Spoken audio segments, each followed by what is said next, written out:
Hello, I'm Chef Tani, and today I'm going to show you how to glaze carrots. And the glazing technique can be done either with chicken stock or with water. Most recipes call for chicken stock, but I'm going to do it today with chicken stock, but you can easily replace it with water when you're making glazing vegetable.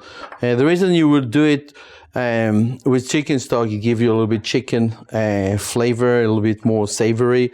If you wanted to keep it more natural, then you can use water, then you'll have only the carrot flavors. It depends of what you are looking for. So I have here the carrots that are small dice. You need to choose the pan that is fits for your carrots. It will have one layer of them.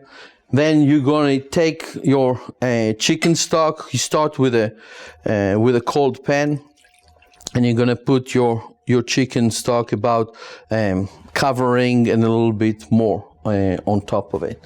Now, utilizing white pepper, when I utilize white pepper, I always use my paring knife. White pepper is really strong. When you do it, you use the tip of your paring knife and you tap like this with your finger and put just a little bit. A little bit will go a long way. Remember, you can always add if you don't have enough, but you can take away. If you put too much, then the whole dish is going to taste like white pepper. And the last thing that we are going to add is our butter, okay? The butter is going to create a nice glaze. It's going to emulsify with the reduced chicken stock and the flavor that comes out of the carrot and create that glaze. So that's emulsion between the reduction of your liquid and your butter is what's going to create the glaze at the end. While this is heating up, I'm going to take my parchment paper, and I'm going to show you how to make, I can put this out of the way. I'm going to show you how to make a cartouche. A cartouche is a paper lid that we utilize for glazing and braising and things like that. Sometimes we use it on the bottom of a cake, so that technique is important to learn. So I'm going to go ahead and cut it in half. So it depends on the size of the pan that I'm going to use. The reason I'm cutting it in half, I make sure that it's going to be big enough to cover it, but not too big, so it will be a waste. I'm going to put this out of the way. The first step is folding it in half. When you fold it in half, it's going to be like a book. There will be the closed side on your left, okay? And then it will be open sides, 1, 2, 3 open sides. What's the most important when you're making a cartouche is to go ahead and remember that the tip of your cone that you're going to create is always the closed side. If you make the tip of your cone on any of the other side, when you're going to open it up, then it's going to be 2 half circles, okay? So after I fold it in half, I fold it again, remembering that the tip of my cone is right here on my left. So right here is the corner for the tip of my cone that I'm going to create. Then I'm going to take this corner, bring it all the way up, and fold it. Again, keep on doing it until I get a thin cone. Keep on bringing it, and I create myself a thin cone, okay? The next step is important. I want to make sure that it's right there and covering the whole thing. So I need to utilize the radius of my circle. What it means that from the edge of the pan into the imaginary line of the middle of the pan. If I do that, right over here, you see this is the handle, so you can see that's the middle of your pan. You would be able to know that if you're going to open it up to a circle from the center, it's going to open up and cover the whole thing. So I put my thumb right over here, and I know this is where I have to cut it. I'm gonna cut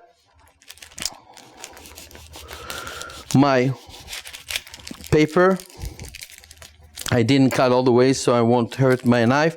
And then when I open it up, it's gonna be a whole circle. So if you are utilizing it for like braising, you leave it this way. Now when we are doing it for glazing, we want some evaporation when we cook it, so it will start to reduce. So what we are doing is we cut the tip about, I would say, 1/2 inch, and then when we open it up, we have like a hole in the center which allows some evaporation of the braising liquid. Once I do that, I can put it on top of my carrots and then bring it to a higher temperature and bring it to a simmer. Okay, so I will go and simmer it for about 3 to 5 minutes until the carrots are al dente. How do I know that they are al dente? I will have to taste one, or you could use the paring knife to feel the resistance of it to know that it's al dente. Now that it's cooked about 5 minutes, I'm going to taste it to see if it's al dente. I have my tasting spoons over here. Another way you can do it is utilizing a paring knife, but because it's so small, it's hard to do. So it's better just to take one piece of carrot and go ahead and taste it. Oh, this is perfect al dente. Now we take the pan and we take the carrots out. Okay, the reason we do that is we want to stop the cooking of the carrots at al dente. If we will leave them in the liquid while we are reducing it, we're going to overcook our carrots. Now I can take it and get the heat a little bit higher. What I'm going to do is I'm going to take that liquid that has chicken flavor and the carrot flavor into it and reduce it to almost glazed consistency.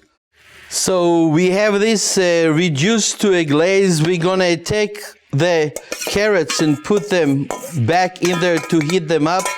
We're going to swish it like this. So we keep on reducing it until we get it to stick to it a little bit better.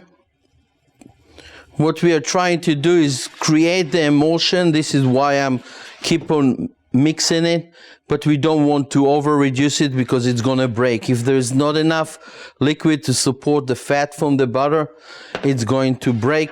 So I'm reducing it, and you see I do it very slowly and keep on shaking the pan to make sure that my emulsion is not breaking. Once I see that it's nice and thick like that, I'm going to take my spoon and I'm going to go ahead and put my glazed carrots right there on the plate. So this is the way that you want to glaze your carrots. If we have a little bit off over here, take it off. And this is how we glaze carrots.